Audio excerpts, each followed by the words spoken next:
All right, Fight Club, when guys get together, they have, 7 rules? Mm-hmm. When 3 girls get together, they only have 3 rules, which is everyone must play, no outsiders allowed, and no one leaves. Yep. It sounds like it's a great party. We're talking Braid today on Kyle and Nick on Film, Scary Movie Saturdays. Join us.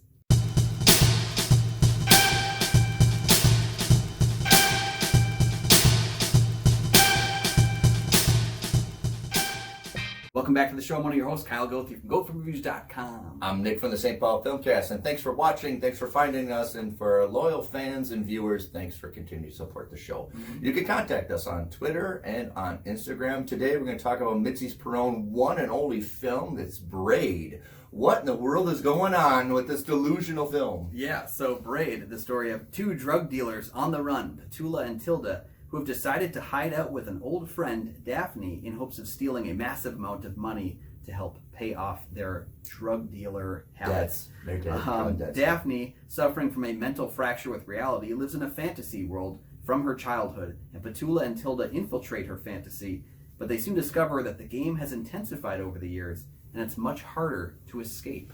All right, so I say, if you're delusional, you know you're delusional, you better be a trust fund baby, because the world's going to be better to you than if you don't have any money. So if you can be delusional and you have a mansion to do it, what the hell? Yep, delusional, I need some cash. Now, this is an interesting movie. She entirely raised the movie, a cryptocurrency?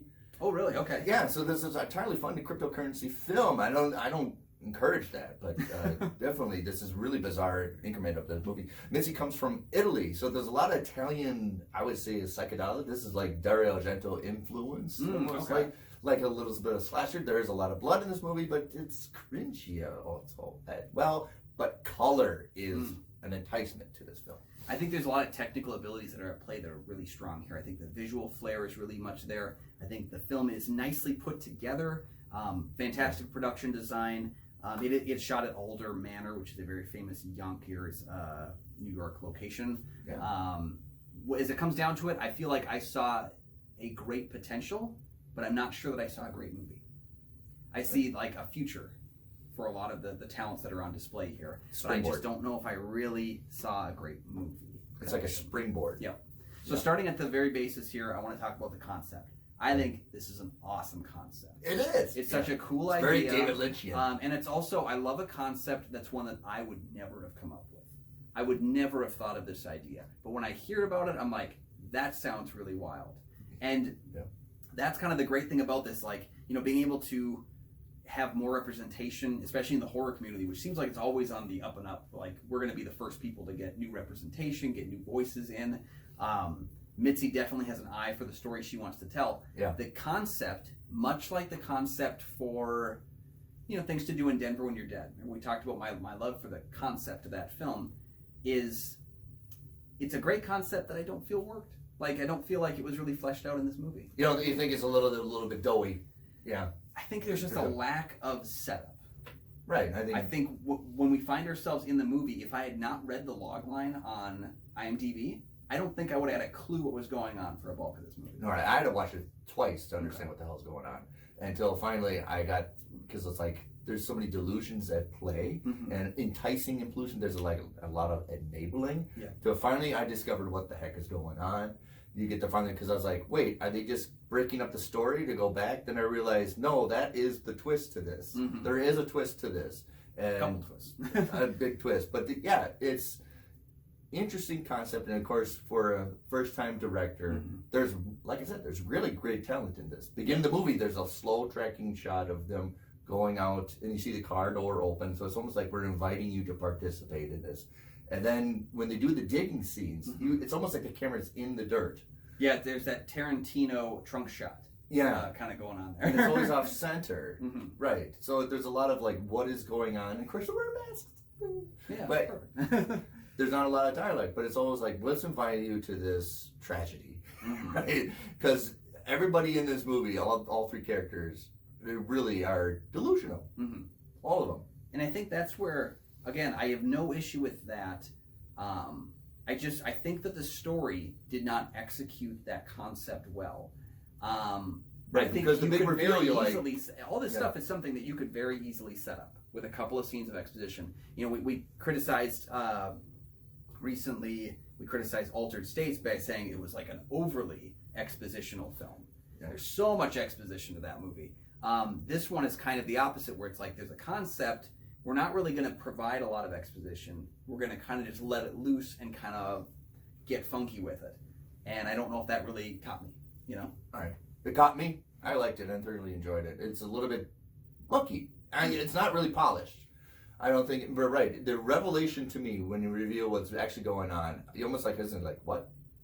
You almost like that. Because you really haven't built up to what is going on. You have to almost watch it twice to like, oh, that's what's been going on the entire time. See, and while I didn't and you don't catch trust that, yourself, right? Yeah. I didn't catch the reveals that were on play, but when they happened, I was like, well, of course. Like, that makes, like, they were kind of like, they were the right reveals, but ones I didn't catch. I guess I wasn't looking for them. I really liked the idea that we had this fantasy realm that our characters get stuck in, and then they have to play a part because they're searching for the money. I like that there's a reason that they're still here going through this, because they owe a lot of money to a lot of bad people, and what's kind of a worse hell? You having to deal with this and hopefully get your money, or you going back and being wanted by the police and this drug dealer, and like you've got a whole lot of issues. You might be safer here just figuring out what's going on. I like that things ramp up, but I just don't feel like I really caught what was happening. Like what our characters are experiencing. Right. You're kind of watching it like a dream sequence. Entirely. I want to follow one character. Give me one person that I can trust, like that I see what they're seeing. Because I don't think we got that. No, we don't get a central character that we can trust what they're explaining. And so there's a lot of what the hell is going on. Right. And I would say delusions are fine. We all have delusions, but reality always wins. And I think none of them get enough reality to them to a point that I understand. Obviously, Daphne has her danger. This is her rounds. Yeah. And the policeman coming in almost muckles up her delusion. Yeah. We understand her delusion. We understand that point of view, but she doesn't get enough revelations. Tilda and Petula, it seems like they are enabling it or understand it, and then when we get the reveal, we're like, I don't really believe this. It's almost like Darth Vader telling you I'm my father, and everybody's like, what? Well, it seems to me like, you know, I go back to this a lot with your characters. They don't have to be likable if they're interesting. I think maybe Daphne is the most interesting one. She's the one where I was most connected to, like, what's going on with her. She's the center character, almost like Sandalion and... None of them are really likable, but she is very interesting. And I was taken with, I wanted to understand Petula and Tilda, what they were doing. Because there's a scene in there where Petula's character kind of takes on the doctor role, Tilda takes on the daughter role. Yeah. Petula has a scene early on in the film where Daphne, believing she's the mother, gets sexually taken on by the doctor, and there's a weird kind of sex scene thing that happens there. And I think to myself, I know that you're not close anymore, but this is a horrible thing to do to your friend, your supposed friend. Right. You know, and I'm not sure at that point if there is a fracturing of their friendship because of what happened in their past. I'm not sure of what's going on with that, but it made me really hate the doctor. I think for more clarity, you need to take that out. Yeah. I think for more clarity or more of a resolution, you get to, because she is the mother to all of them. Mm-hmm. Even though we just let her play her role, right? Yeah. Because it's mother, daughter, doctor in this movie, and that's what the roles are. And I think if you take that out, there's far more clarity of what is going on. Mm-hmm. And because for a film that's that weird, it has so many rules to it that I was thinking it would be more interesting if maybe these roles were mixed at one point. Maybe they weren't always playing mom and daughter and doctor, if it was maybe dad and wife and construction man, or something else is kind of introduced to throw a wrench into the system, because it feels to me like if you're always playing with these three roles, the story will always play out the same way every time these three girls get together. Yeah, and you want to trust of sticking gum under the couch somehow as a revelation. And it's not the punch that we think, because you're almost like, okay, well, I get that, but you're also making out with yourself in the mirror. Yeah. Yeah, and there's some things that I feel like are done for the sake of being some weird stuff. That's very postmodern, doing just to do it. Yeah. I would have liked to see, I would have liked to see more of a handle on what we're directing, because I think Mitzi does a great job with directing the story she's written. I just No, don't know if there's great talent in there. Like I said, I watched this 3 times. There's great talent of how you can set up frames and how you can develop a story and using physical props and using limited characters, limited space. Yeah, I just think you need to sit down with somebody that's a professional screenwriter to flush out a lot of the content. Obviously, you want to be daring and risque of having girls having sex with, or women having sex with each other. But I think if you take that out, you have far more clarity of what the delusion is, because there is a mystery component to this. We want to figure out what's going on, and you gotta be coherent. I've done a lot of movies where I've just wanted to be incoherent, and people get upset about that, even though you're just making a movie to movie. We want to have a little more clarity in the reveal what is actually going on. It's not the punch that we expect, right? We're almost like, oh, that's another component to this stuff, just small vignettes. Now, David Lynch can do small vignettes and get away with it. Yeah. And we understand there's a thin thread, his career comes with the ability to let that go, though. Like when you go see a David Lynch movie, you kind of know that you may not get everything that you are looking for, and that's okay. And so you get to exist in the dream logic a little bit. And also, David Lynch, I think to be successful, if you're doing these kinds of out there, kind of fantastical ideas, I would treat your screenplay kind of like a slasher movie. In a slasher movie, every 10 minutes, you need to see someone naked or someone gets killed. In a fantastical, like wild idea like this, every 10 minutes, you need to give us something as viewers to latch onto to keep us invested. That's all that the nudity and the blood is in those slasher films. And I think that's what should be on display here. But we have long stretches where there's not much to grasp onto as a viewer, and you're just experiencing this weirdness. And I think, again, everything technically done and from a directorial standpoint is fantastic. I'm not going to trash that. I love costuming. I love the setup. I love art direction.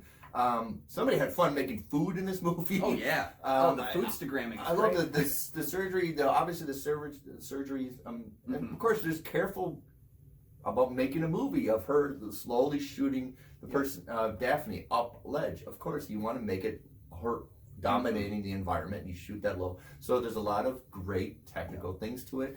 But the story is a little doughy. It's a George Lucas situation. It feels like it's probably a second draft at most. It needed to go through the dryer maybe 1 or 4 times. And George Lucas had that where he's a great storyteller, but he needs someone to just he needs Lawrence Cranston to sit down with him. And, he just needs someone to take his ideas and translate them. And I think this could be something where Mitzi could do a first draft, find a screenwriter who can mold it into something, and then she can take it and visualize that on screen. I'm not saying she's a bad storyteller. No, I not get the screenplay right. There is incredible amount of talent in this movie, and the acting is wonderful. They go through fantastic. All their different beats, and everybody is wonderful in the movie. But the story, it just wants to be to do it. And I think we wanted a narrative. We get a mystery. There is a safe in the house. That's the story. And I think if you have gone through all the little increments, like a video game, like Resident Evil, you get all the little tropes. You get up to the safe and you open it. You have your reveal what's going on. That needs to be in the movie to really go, wow, that's what it is. Yeah, because we're following these characters as they're going for a safe. I don't find that their search for the safe and their search for I don't find that takes up enough time. That's their goal. That's our goal as viewers, is to get them to the safe. But we spend so much time with them getting stuck in this game. Right. And I would like to have seen that journey, that physical journey, instead of just mental and emotional one that they all go through. And like you pointed out, the performances are solid in the entire movie. We're working with 3 actresses who I've seen other work. I really, really like. Madeline Brewer is fantastic. Yeah, Madeline Brewer is great. She was in Hustler. She's in The Handmaid's Tale.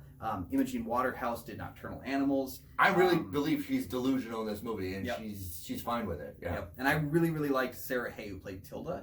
She was. I recently saw her in the Mortuary Collection on Shudder. She was great in that movie, and then I got to see her here in a larger role, and I was really impressed with Sarah Hay. So there's great work inside this film. It's just kind of getting lost in there. Right, because if it's a movie called Braid, you want some kind of entanglement. You want something like, what are we going to do with it? They have a great vignette of their getting all entanglement, and they have one a visual. Yeah, I didn't feel like the title choice was strong enough to hook the rest of the film. I thought at the end of the movie I'd go back and be like, this is what Braid, this is how it involves. And I see now what the Braid means to the movie, but I don't really think it's strong enough to carry the movie with a title like that. And so, a great color choice. Great. I mean, cinematography is wonderful in this movie. And we're just talking about the beats of the editing and all that stuff. If it could be a slasher movie, you got to go more, right? Yep. You got to go a little bit more to be a slasher movie. And I think even though they had a lot of sex scenes, I still think they're playing it safe here.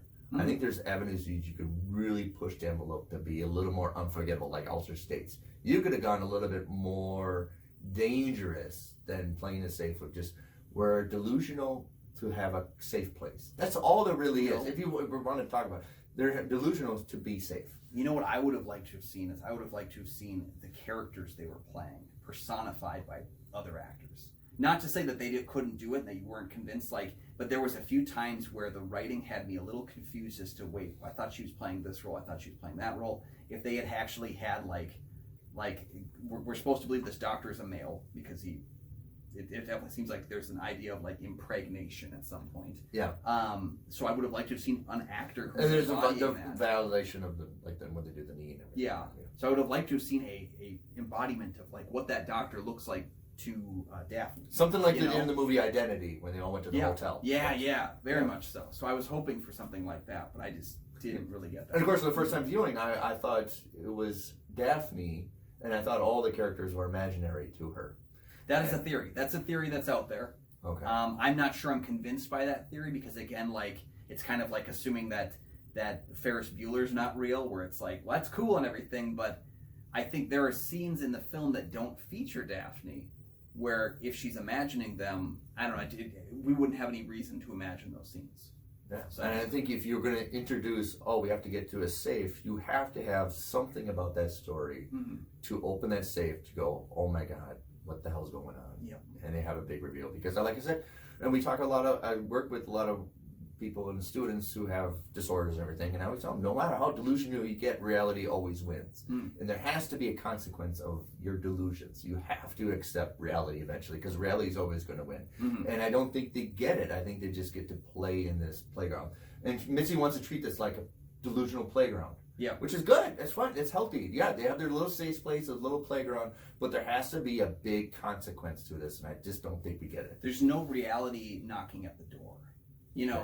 Or there might be.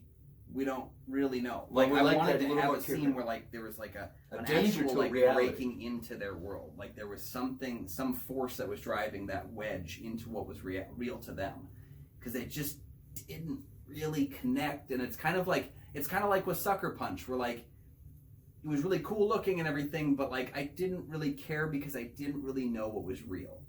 I didn't really understand, to me, what matters, because what's real here. And that's what the benefit of the movie Identity is. Yeah.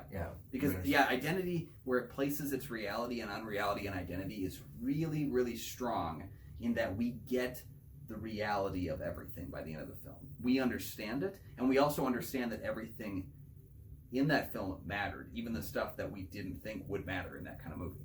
All of it did. And this is a movie where, again, there's no reckoning at the end that makes me care about what I've seen as much. Right, and there's really no danger. Like I said, you could just went over the board like Neon Demon and just... Yeah, because there was moments that I was like, we're going Neon Demon here. It's going to happen. Right, you wanted to, so like I said, and don't play safe with your script. Even though this seems like a horror movie and everything, I think this is still avenues of playing it safe, where you could have really done a lot of danger.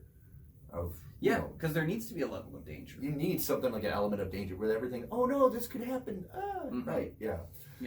But I see a lot of talent in this movie. I think Mitzi should do another movie. Like Panos come out, Panos with this first movie. We watched Beyond the Black Rainbow and we were like, you know what, this is a really well put together movie. Right. But it didn't really work all the way.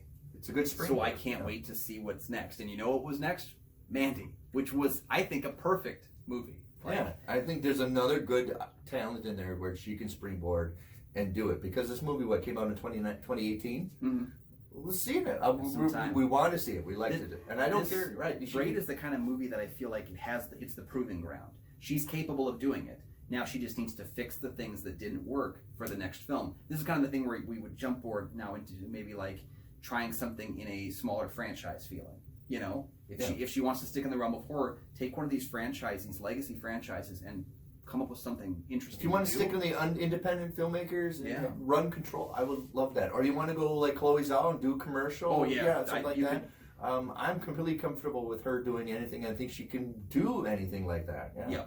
She's got that springboard style now, where it's now we know you can do it, but you got to fix the things that you aren't doing. Because I think this is a movie that I'm not going to fault any of the great talent. I just think let's mold into something different, and let's learn by getting a co-writer. Right. Because for as mixed as I am on the movie, I'm just very much mixed in the middle. I'm not trashing this movie. I think there's a lot of great stuff on display, but I'm mixed. Call up Diablo Cody. She's helpful. She's helpful. She's a good writer. She knows, right? And I think we just needed.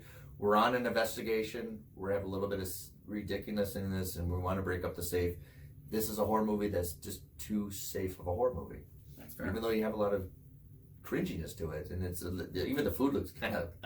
But if you're an Italian filmmaker, do it. You expect it. Go a little slashing and everything. Yeah. Yep. So, but we kind of get it when she shaves her face, but it's not much. I really want to go overboard, like put Sam Raimi bucket of blood on her. Well, when they do the shaving of the face scene, I'm like, does this matter? And ultimately, I don't think that scene matters. And again, like, if you're gonna go with it, the scene has to matter, and that's okay. Dream sequences or whatever that scene was can still matter in a movie. I'm not saying that. They can still have a bit of what they reveal about characters, a bit of what they reveal about story. I don't think that specific moment reveals anything. So what's the point of having it? So there's a lot of faults with it. I say check it out yourself. Yeah, I'm still going to tell you to check out this movie. I recommend it because I think there are a lot of people out there that I think will really like this movie. Yeah, there's a lot of defenders of the movie that really appreciate it. And I understand why. Like I said, cinematography, editing, acting, wonderful. Directing is all wonderful. You just need a good script to do it. Yeah. The film has an 88% on Rotten Tomatoes, so don't allow my mixed reception of it to tell you that it's a bad movie. I just think I was not in love with it, which is kind of what I was hoping for. And I want something a little more unforgettable in my movie. Something like, wow. Yeah, because I do think this film may disappear from my collective consciousness. Yeah. And it's like I want something that's going to grab me. It's not really that On the Black Rainbow will probably disappear from my consciousness, but Mandy won't. And that's definitely. What we want here is we want that transitive property. Let's see what you can do next. Yeah. And if you've seen it, please comment down below what you think about it. Yes. Yeah. So have you seen Mandy? Please. No, not Mandy. We've talked Mandy. Have you seen Braid? Right. We want to see the next Mandy. Right. Mandy Part 2, go right ahead. Yeah. So let us know in the comment section down below what you thought of Braid. And while you're down there, don't forget you can like, subscribe, comment, all that good stuff. We want to hear your thoughts. We love reading comments from our viewers. Yeah. And we also love seeing those people who subscribe and stay with us over the years. We've got some of our regular viewers that we talk with quite a bit. I really think that's kind of the fun thing about this show and about this channel is that we are very invested in our viewership. So let us know what your thoughts are on the movie and check out that Patreon. For $5 a month, you can join the Patreon and then you can help pick some of the films we're going to talk about. There are tiers for as low as $1 if that's all you're capable of doing as well. And then you can get some of the special stuff like Picks with Kyle and Nick, our show that is exclusive to patrons, is available there for as low as $1 a month. And then you're helping to support independent content creators like ourselves. Yeah. Which is, that's cool. Discover movies that you might have never heard before. Yeah, exactly. And don't forget to come back for another Scary Movie Saturday. We're dropping these as many Saturdays as we possibly can in an effort to just get out there more and kind of give us, we talk about horror movies all the time, so we might as well devote a day to it. Yeah. Exactly. So, until next time, you can find all my film reviews, over 1,000 of them, at goatfilmreviews.com. You can check out my podcast, the St. Paul Filmcast, anywhere you find podcasts, where I interview local independent filmmakers from the Twin Cities area. Yep, we're going to go and try our best to braid the short hair that we have left. I was wondering what you could do with it. Right. We'll see you next time.